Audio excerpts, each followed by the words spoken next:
test is in 4-part. Part 1, Part 2, Part 3, and Part 4. Now look at Part 1. Part 1. You will hear a conversation between a woman and a policeman. First, you have some time to look at questions 1 to 5.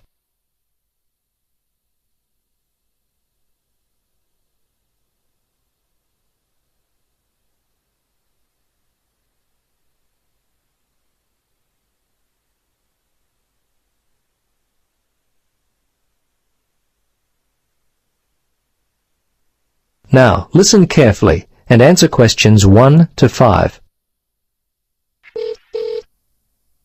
Hello, Sergeant Rhodes speaking. Can I help you? Yes, hello. I'd like to report a stolen bag. Okay, a stolen bag. We've been getting a lot of these lately. I'll need to get some details. Let's see, when was the last time you had your bag? Well, about 2 hours ago. I just can't believe this has happened. I take it everywhere with me. It was given to me as a graduation present. I'm just so upset. Yes, I know. It's very frustrating. It seems like I put it down for a second, and then it was gone.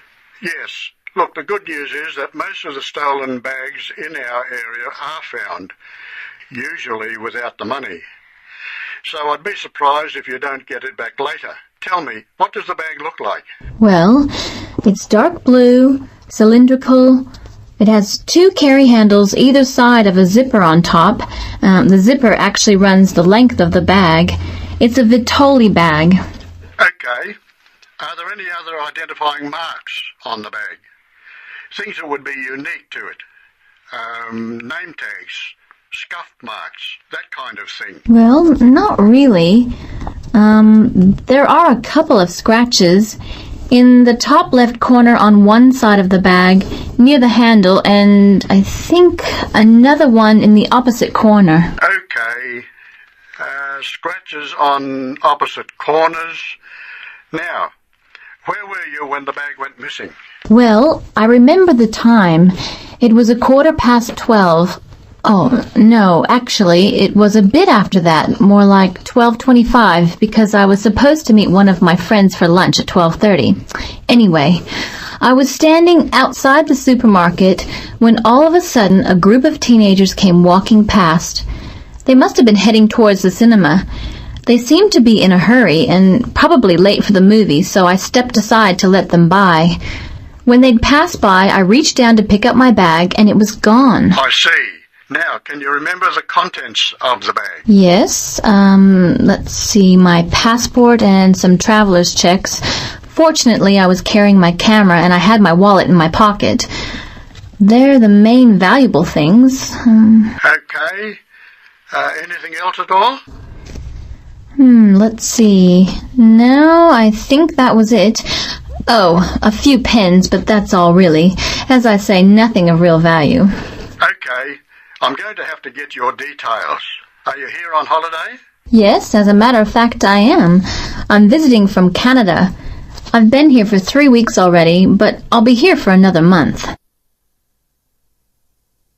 Before you listen to the rest of the conversation, you have some time to look at questions 6 to 10.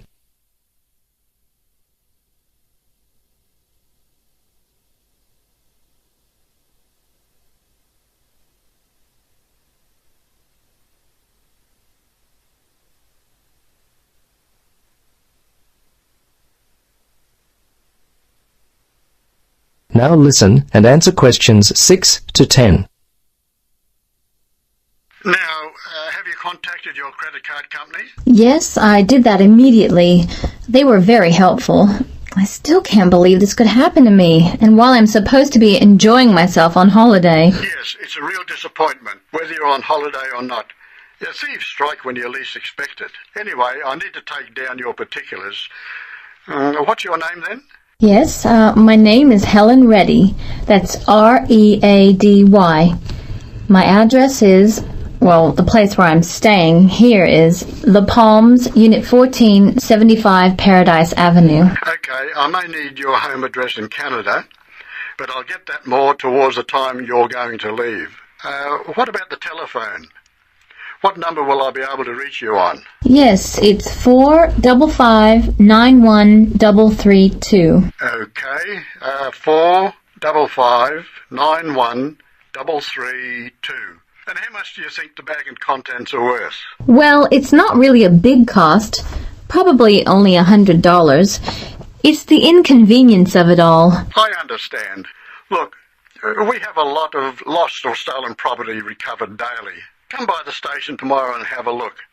As I said, there's a high chance that we'll get the bag back. Your passport at the very least. Okay, thanks for your help. See you tomorrow then. Bye. Yes, bye. That is the end of part 1. You now have half a minute to check your answers.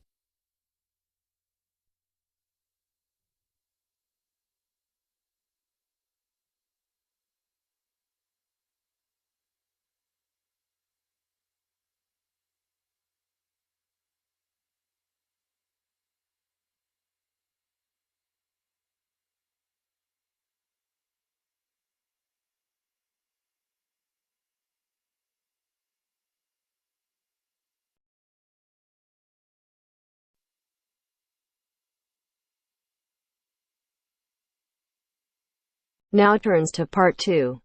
Part 2. You will hear a recorded message giving information about an animal park. First, you will have some time to look at questions 11 to 15.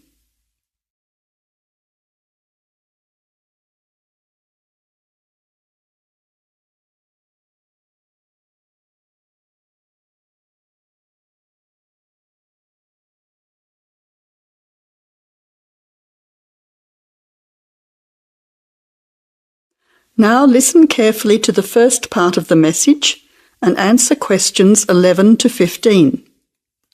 Welcome to the Australian Wildlife Park Information Line. The Australian Wildlife Park is very proudly owned and operated by an Australian family, John and Amanda Brooks, who operate the Australian Wildlife Park with their children, David and Sandra. The family doesn't receive any government assistance. It's solely funded by tourists visiting the park. Thank you for your support and assistance. When the Brooks family purchased the Australian Wildlife Park in 1987, the park housed a small collection of animals and birds on a modest 5-acre or 2-hectare property. A few years later, the park doubled in size when the family purchased the adjoining property. Also, the collection of animals started to boom. In May 2003, the family designed and built a new park in the public open space. Once again, more than doubling in size. The park now features about 200 species with more than 2,000 head of animals, birds and reptiles. Regarding the entry fee, adults pay $23, children aged 3 to 14 pay $10, age pensioners are $17 and students are $16. One of the great things about the Australian Wildlife Park is that all of the attractions are included in the entry fee. No extra money is needed around the park, so make the most of your experience.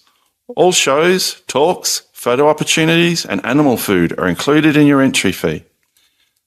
In addition, the Australian Wildlife Park is open every day of the year from 9 a.m. to 5:30 p.m, except Christmas Day, 25th of December. Before the final part of the message, you now have 20 seconds to look at questions 16 to 20.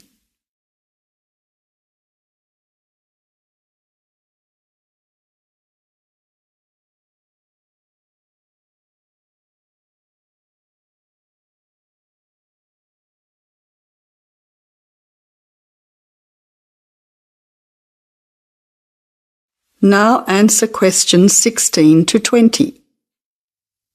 Several attractions are available to visitors to the Australian Wildlife Park. Firstly, you can meet the koalas between 10 a.m. and 4:30 p.m. Here, people can view the koala colony in a natural environment. Another attraction is to feed the kangaroos between 9 a.m. and 5:30 p.m. Visitors can take a walk through the kangaroo enclosure, viewing them in a natural environment. Kangaroo food is provided and the kangaroos are very friendly. Also enjoyable are the wombats at 11 a.m. 2 p.m. and 3:45 p.m. there are interactive shows where the team is delighted to introduce you to these popular animals. Other attractions that may interest you are an interactive farmyard, suitable for children of all ages. Animal food is provided and the animals are very friendly. In addition, the working farm is where the country comes to town. Visitors can milk a cow, bottle feed a lamb, watch farm dogs gathering the sheep. All the excitement of a real Australian farm. When they ask for volunteers, be sure to put your hand up. Everyone can get involved. We at the Australian Wildlife Park hope all our visitors have an enjoyable time. See you soon.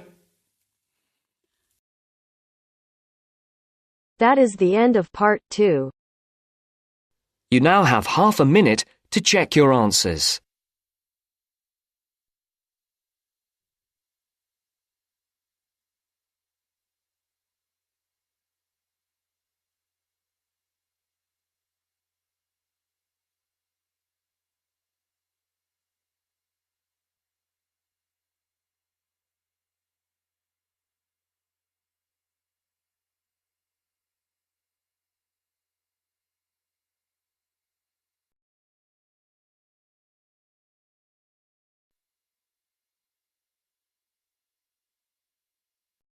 Now turns to part 3. Part 3. You will hear two students, called Richard and Shirley, discussing the information they have collected so far for a group project. First, you have some time to look at questions 21 to 26.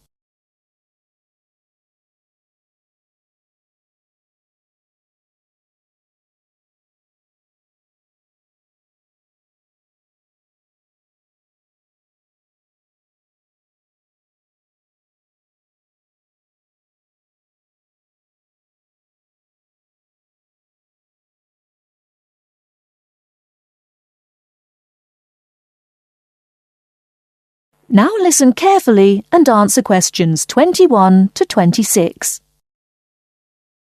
Hi Shirley, glad you could meet me at the weekend to talk about the research we have to do on energy. Yes, Richard. I think it's important that we stay focused on the specific area of our research, energy consumption. Did you know that the demand for electricity is growing faster than coal, oil and gas can supply it? Yes, indeed. Coal and oil, which I discovered are also known as fossil fuels, could have disastrous effects on world climate. My research supports you. I also found out that the weather could be affected by global warming. However, a range of fuels are used around the world. Did you know that the most common fuels are the fossil fuels, with oil accounting for almost half at 45%? Coal and natural gas are equal next at 20%, with nuclear power being the lowest at 7%. Other sources of energy are also near the bottom at 8%. Before the final part of the conversation, you now have 20 seconds to look at questions 27 to 30.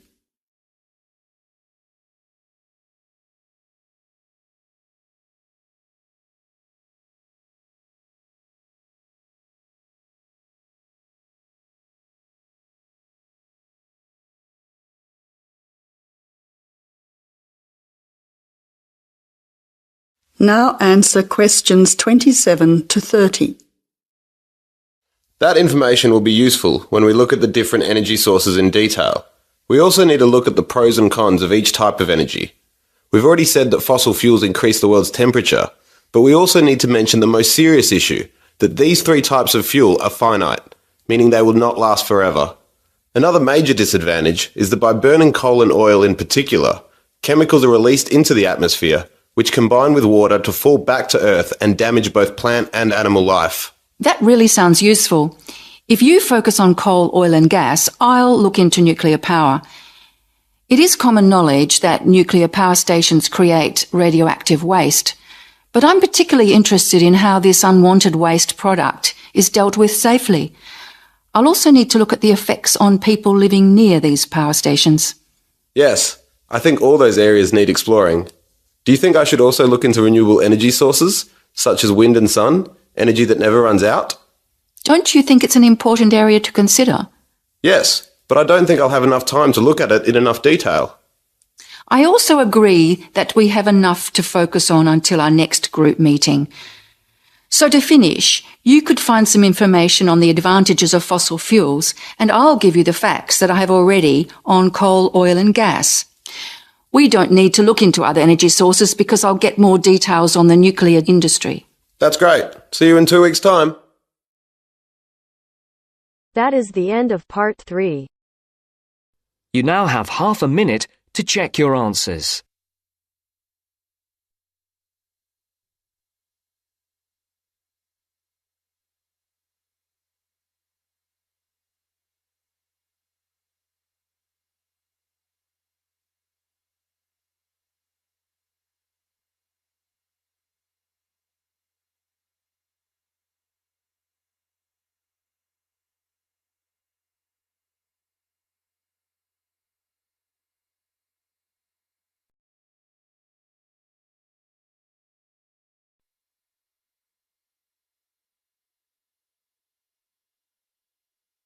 Now turns to part 4.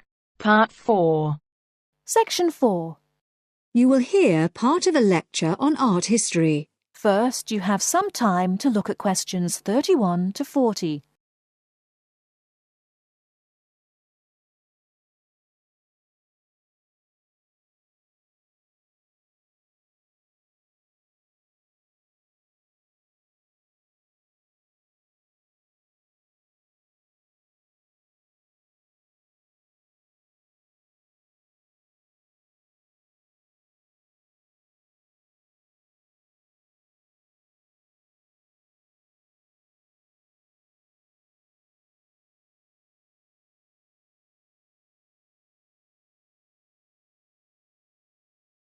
Now, listen carefully and answer questions 31 to 40.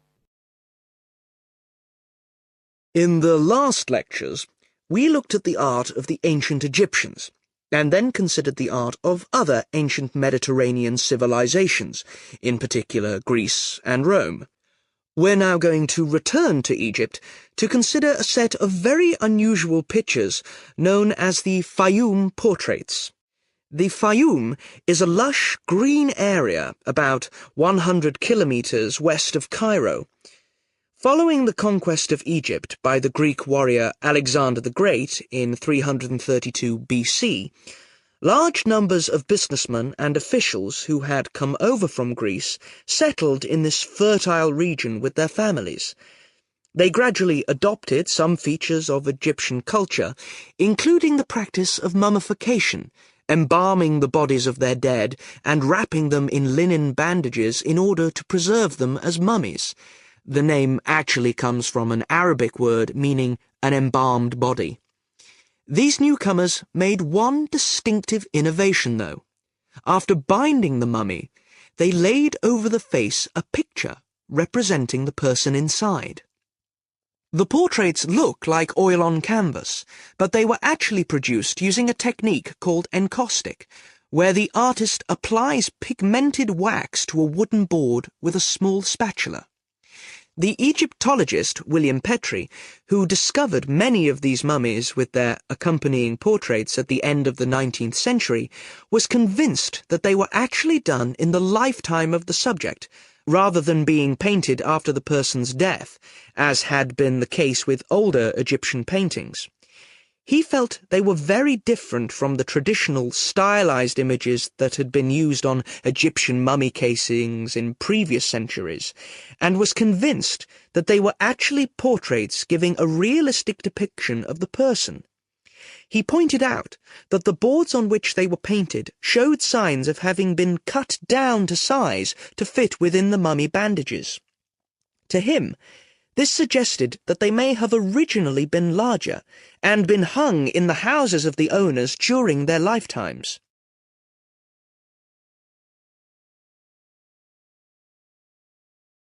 But more than a century after they came to light, nobody knew how far they were really depictions of real people, as against idealized portraits. Then a team from Manchester University decided to find out, by recreating the faces of Fayum mummies in clay, and then comparing the reconstructions with the portraits. The team was provided with skulls from 2 Fayum mummies from the British Museum, and given the information, based on X-rays and other evidence, that one of the mummies was of a 50-year-old man, and the other was a woman in her early 20s. Armed only with this information, they set to work. First, they created copies of the skulls. Then they used clay to build up the facial muscles in order to reconstruct what the person looked like. After weeks of painstaking labour, 2 faces emerged. Only then were the 2 portraits revealed so that the match between the reconstructions and the portraits could be examined. In the case of the man, both model and portrait showed a broad, flat face with a slightly hooked nose and a fleshy mouth with broad lips. But the man in the portrait was noticeable for his 5 o'clock shadow, the beard beginning to grow around his chin and on his cheeks. This would have been quite a recognizable feature of the man in real life, and an easy thing for the painter to copy. However, it wasn't something that the makers of the model could know about. In the reconstruction, the right eye was slightly higher than the left, and this was the same on the portrait. But on the portrait, the eyes were very large, which is standard with many of the Fayum portraits, while in the model they were longer and narrower. The portrait of the woman appeared to be even more of a standard type, with her large eyes, straight nose, and small mouth. These pretty feminine features suggested this could be an idealized woman's face, and yet it proved to match the reconstruction surprisingly closely. The proportions of the lower face corresponded, and so did those of the forehead, though in the portrait the eyes were closer together and larger than in the reconstruction. And in both cases, the head was set on a solid neck, suggesting a more powerful physique than you might have expected from these delicate features. So, overall, the similarities between the portraits and the models are too close to be accidental. The artists may have started from a standard picture, but attempts were made to modify this to reflect the characteristics of the subject, what gave the face its personal qualities. Obviously, this isn't much of a sample upon which to judge an entire genre of portraiture, but the researchers are convinced that, on the whole, the artists aimed to represent their subjects as they appeared in real life, whether this was flattering to them or not.